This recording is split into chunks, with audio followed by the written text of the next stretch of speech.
He had asked the matchmaking agency for a woman of quiet disposition, modest expectations, and delicate health, and Weston Gentry stood on the platform at Antelope Springs bracing himself to meet exactly that, a frail, biddable creature he would need to shelter from the wind. Arrange a soft chair for, and speak to gently lest she startle. What came down the steps of the eastbound instead was a woman of perhaps 35, in a traveling suit the color of good claret, her chin tilted at an angle that suggested she had never once in her life startled at anything. And behind her, borne with visible struggle by 2 groaning porters, 7 enormous trunks. "Mr. Gentry, I presume," she said, before he had managed to say a word at all. "You look precisely as your letters read, like a man who has ironed his own handkerchiefs since 1861, and resents that anyone should suggest otherwise." Weston opened his mouth, found nothing useful in it, and closed it again. "I'm Adeline Marsh," she went on, extending a gloved hand with the brisk confidence of a woman closing a business deal rather than beginning a courtship.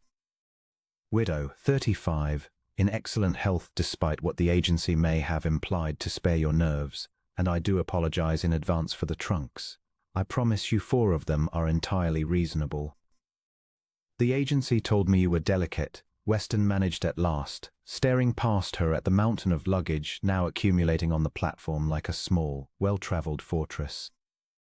"The agency," Mrs. Marsh said, "told you what it believed would get me onto a train, Mr. Gentry, same as I expect it told me a few generous embellishments about you.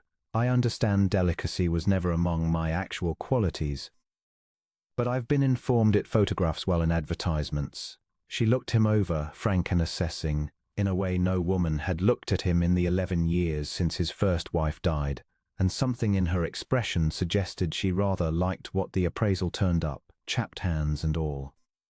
"You, at least, appear to be exactly as advertised.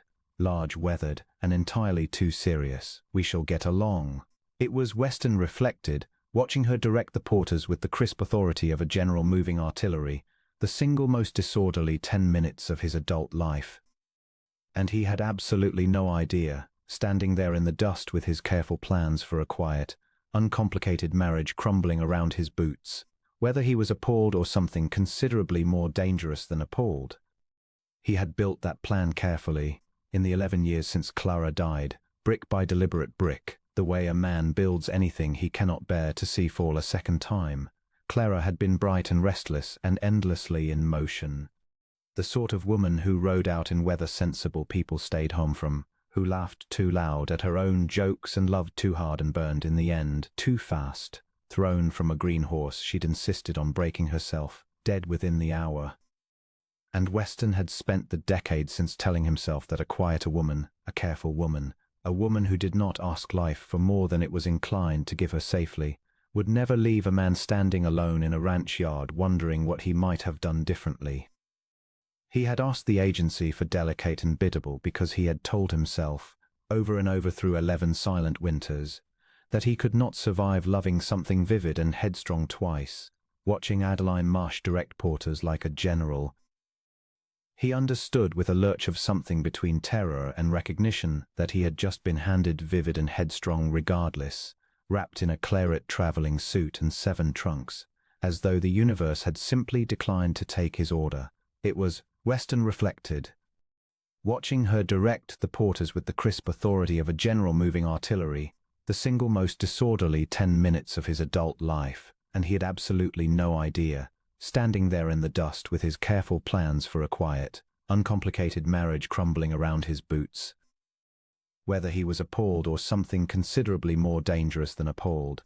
Adeline, for her part, watched the big rancher's face cycle through several stages of alarm with no small satisfaction. She had learned in the 2 years since Harlan died and left her with more debts than dignity, that a woman traveling alone into an uncertain situation did far better armed with wit than with tears, and she had no intention of arriving at a strange man's ranch pretending to be smaller than she was merely because his letters had suggested he preferred it that way. The 7 trunks, she supposed, would need explaining eventually. The bolts of good cloth and the ledger books and the careful inventory of a dry goods trade she meant to build here from nothing, same as she had once helped Harlan build his, but not, she decided. Watching Mr. Gentry's jaw work silently as a sixth trunk was wrestled onto the wagon on the very first afternoon. The ride out to the ranch was conducted largely in a silence Weston clearly considered restorative and Adeline considered an invitation.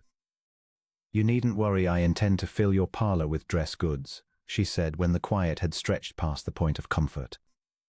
"4 of the trunks are my late husband's stock, bolts of cloth, notions, the beginnings of a business I mean to build, with your permission, once I've settled. I don't intend to be a burden on your accounts, Mr. Gentry. I intend to in my own way same as I always have." "I didn't ask for a shopkeeper," Weston said, more sharply than he meant to. "No," Adeline agreed, unbothered. "You asked for a frail, quiet woman who'd trouble you as little as possible. I find myself curious what exactly you intended to do with her, since from everything I've observed of this county so far, a frail, quiet woman would last about 1 9-mile winter before the wind finished what your silence started." Weston did not answer that, mostly because he suspected she was entirely correct, and he was not yet prepared to admit it out loud. "Harlan was a fine man," Adeline added after a moment, more quietly, watching the passing scrub brush rather than her new husband's face.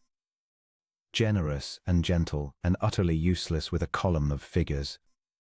I loved him a great deal, and I buried him 2 years past, owing more to more people than I care to name, and I learned in the sorting out of it that a woman who waits politely for someone else to manage her affairs generally finds herself managed instead.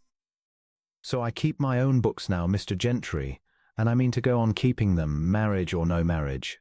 I'd rather you know that plainly today than have it come as an unpleasant surprise in a month's time. I've no objection to a wife who can keep a column of figures straight," Weston said. "I've kept my own ledgers 11 years with nobody to check my arithmetic. I wouldn't mind the company of it." It was, Adeline thought, the closest thing to warmth the man had offered since she'd stepped off that train, and she tucked it away to consider later, the way she tucked away most things worth keeping. The ranch house, when they reached it, was a testament to 11 years of a man's determined, joyless order, every tool in its place, every account current, every room swept and silent as a held breath. Standing on the porch to receive them was a stout, grey-haired woman in a starched apron whose expression, on first sight of the trunks, curdled visibly. "This is my late wife's aunt, Mrs. Purdy," Weston said. "She's kept my house since Clara passed." "And kept it very well, I'm sure," Adeline said warmly, extending her hand, which Mrs. Purdy shook with the enthusiasm of a woman touching faintly damp. "I'd expected someone quieter," Mrs. Purdy said, with the particular bluntness of a woman who considered honesty a virtue superior to kindness. "My niece Bethany would have suited this house a good deal better, if you ask me, Mr. Gentry, which I note nobody did." "Nobody did," Weston agreed, weary, and Adeline, watching the exchange with interest, understood at once that she had arrived not merely into a stranger's house, but into the middle of somebody else's long-simmering campaign. The first weeks tested every ounce of patience either of them possessed. Weston's household ran on schedules as fixed as scripture.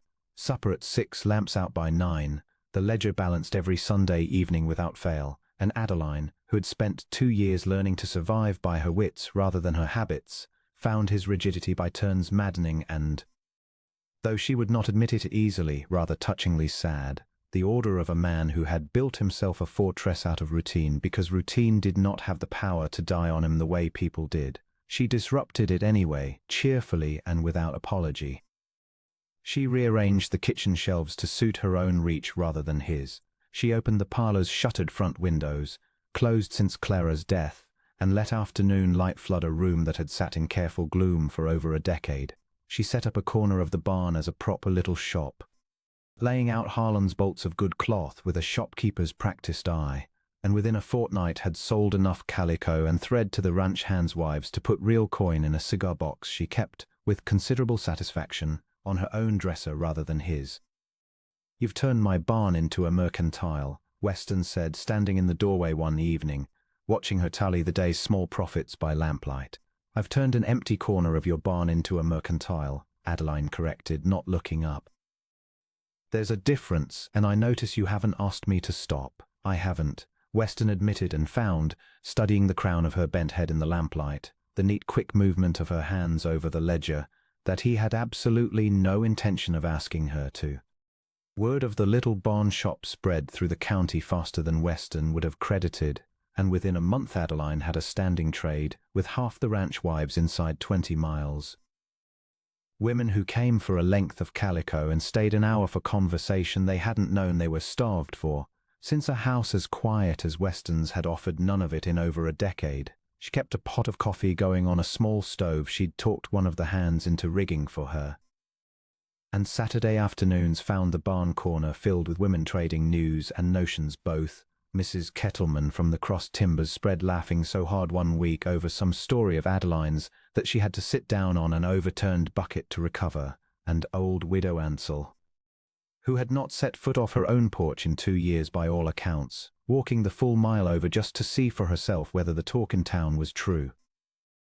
It was, Weston thought, watching from the yard one such Saturday, the first time in 11 years his ranch had sounded like anything other than work, and he found he did not mind the sound of it half so much as he'd once have sworn he would. Not everyone in the county shared the ranch wives' enthusiasm, however. At the harvest social that October, held in the same long hall where half of Antelope Springs turned out twice a year to dance and gossip in equal measure, Adeline felt the weight of a different kind of attention. Bethany Purdy herself, a pale, correct young woman with her aunt's sharp eyes, watching from across the room with an expression that made no secret of what she thought had been stolen from her, while a knot of matrons near the punch bowl traded opinions on the new Mrs. Gentry's her trade, and her trunks in tones not nearly as hushed as they imagined. "She'll tire of playing shopkeeper by spring," one of them said, not troubling over much to lower her voice as Adeline passed near enough to hear it plainly. "And then where will poor Mr. Gentry be, married to a woman who can't sit still long enough to keep a proper house?"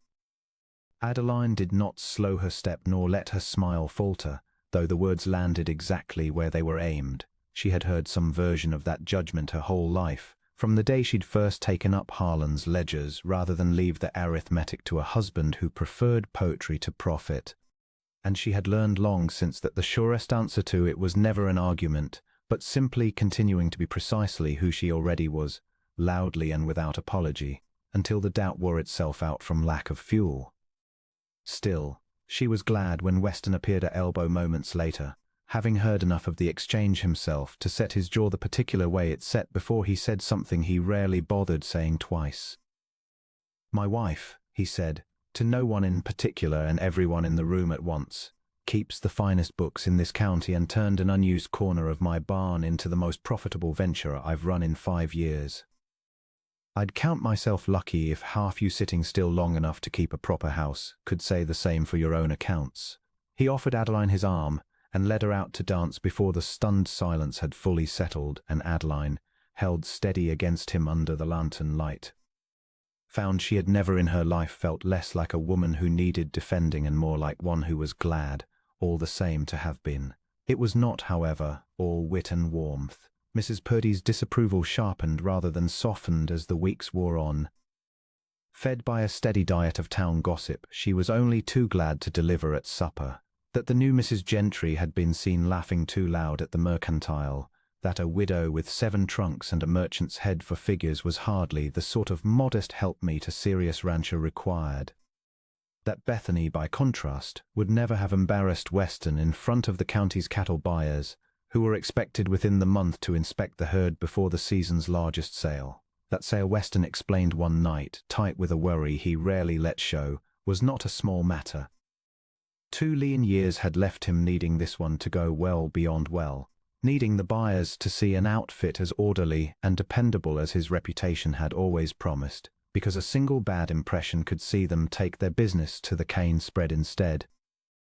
And a bad season on top of 2 lean ones might see him unable to keep the ranch at all. Then perhaps, Mrs. Purdy said, with poorly disguised satisfaction, it would be wise for Mrs. Marsh to keep to the house that week, rather than have the buyers find dress goods hanging in the barn and a widow, with a loud laugh, running her own trade under a serious man's roof. Adeline said nothing to that at supper, but she felt the barbland regardless, old and familiar, the particular sting of being told, yet again, that the only acceptable version herself was a smaller, quieter one, folded down to fit someone else's comfort. She had spent 2 years since Harlan's death refusing to fold herself smaller for anyone, and she was not about to start now for a housekeeper's disapproval, whatever it cost her standing in this house. But she noticed, with a private ache she did not examine too closely, that Weston had not once come to her defense at that table, only sat silent over his supper with the particular stillness of a man doing arithmetic he did not like the sum of. She found him in the barn late that night, checking harness by lantern light with more attention than the task required. "You may as well say it," Adeline told him, leaning in the doorway with her arms crossed. "I saw your face at supper. You're wondering if Mrs. Purdy has the right of it, whether a quieter woman mightn't have suited you better after all, especially with the buyers coming." West set down the harness slowly. "I'm wondering," he said, "why I keep finding myself glad of exactly the things I told that agency I didn't want. I asked for quiet because quiet was easy, Adeline. Quiet doesn't ask anything of a man. It doesn't make him laugh at his own supper table for the first time in 11 years. Or open windows he'd shut on purpose. Or remind him there's a whole world going on outside his ledger books." He looked at her then, direct and unguarded in a way that undid her more than any pretty speech could have. "I'm not wondering if you suit me. I'm wondering how I ever convinced myself I wanted anything else." It was, Adeline thought, the nearest thing to a declaration the man had in him, delivered over a bridle in a dim barn with a housekeeper's disapproval hanging over both their heads, and she found she would not have traded it for the finest words in any novel she owned. "Then let Mrs. Purdy think what she likes," she said. "I don't intend to hide my tray in a closet to satisfy her notion of a proper wife, Weston. But I'll grant you this, I've no wish to see this ranch lost over a bad impression either. I mean to help you make it a good one, on my own terms, not by disappearing into the pantry for a week." He studied her a long moment, and something like real hope, cautious and unfamiliar, crossed his weathered face. "I'd like to see how you mean to manage that," he said. She meant to manage it, as it happened, with the same brisk competence she brought to everything else, though not one soul in that house, least of all Weston, could have predicted the shape the trial would finally take. The buyers were due on a Thursday, and the storm came instead on Wednesday night, rolling down off the high country, with a suddenness that gave the heli time to reach the herd before hail, the size of knuckles, began hammering the range, spooking 2,000 head of cattle into a blind, thundering run straight toward the box canyon where a bad turn in the dark could see half the herd lamed or worse before the buyers ever laid eyes on a single steer. Weston was out the door and mounted before the first hailstone finished bouncing off the porch roof, shouting for every hand within earshot, and it was Adeline, watching from the porch with her heart in her throat, who understood in one clear-eyed instant exactly what the men racing into the dark did not have, light enough to see the canyon's edge by, and warning enough to know they were nearly on it. She did not hesitate. She had Mrs. Purdy, protesting the whole while, hauling every lantern and lamp the house owned out onto the high ground behind the barn, and set the 2 youngest hands too green to ride the roundup to lighting and hanging every one of them along the fence line that marked the canyon's edge, a crook blazing string of light visible for a mile in the storm dark. The wind tore at her skirts and the hail stung bare skin like flung gravel, and twice a lantern guttered out and had to be relit with hands shaking from cold and urgency both. But Adeline kept the boys moving, kept her own voice level and certain even as her heart hammered at the low, ground-shaking thunder of 2,000 hooves somewhere out past the light's reach, drawing closer. Then, because even that felt insufficient against 2,000 panicked animals, she tore into her own trunks. The good bolts of red flannel Harlan had never managed to sell, cloth bright enough to catch even a spooked animal's eye, and sent the boys running to tie streaming lengths of it along the same fence, snapping and flaring in the wind and lantern light like nothing the cattle had ever seen. She worked beside them herself, fingers numb, knotting cloth to fence rail with a seamstress's speed, even as the first dark shapes of the leading steers broke into the lantern light not 80 yards off, close enough now that she could feel the ground itself trembling underfoot. Close enough that for one held breath, she was not at all certain the flimsy barrier of light and flapping cloth would turn 2,000 head of blind terror before it reached her. It held. The leading steers shied hard from the strange, flame-bright shape snapping in the dark, the whole front of the herd bending away from the canyon's edge in a single shuddering wave, turning the herd's blind charge half a beat before it would have carried them over. Weston, fighting to turn the front of the stampede alongside his hands, caught sight of that impossible line of fire and flame-red cloth blazing up out of the dark exactly where the canyon dropped away, and understood, with a jolt that had nothing to do with the storm, precisely who had thought of it and precisely what it had cost her to strip her own hard-won stock bare to do it. They held the herd a scant 50 yards short of the canyon's edge, hail-battered and soaked through, but essentially whole. And it was well past midnight before Weston came stumbling into the kitchen to find Adeline still awake, wrapped in a shawl, hands raw from tying knots in wet flannel, watching the door. "You lost half your stock to save my herd," he said, hoarse, standing dripping in the doorway.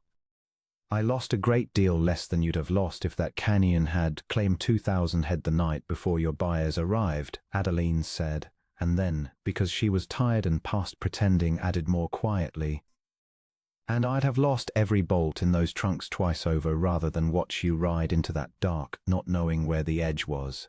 Weston crossed the kitchen in 3 strides and gathered her up, hail-damp and exhausted as she was, with a fierceness that startled them both.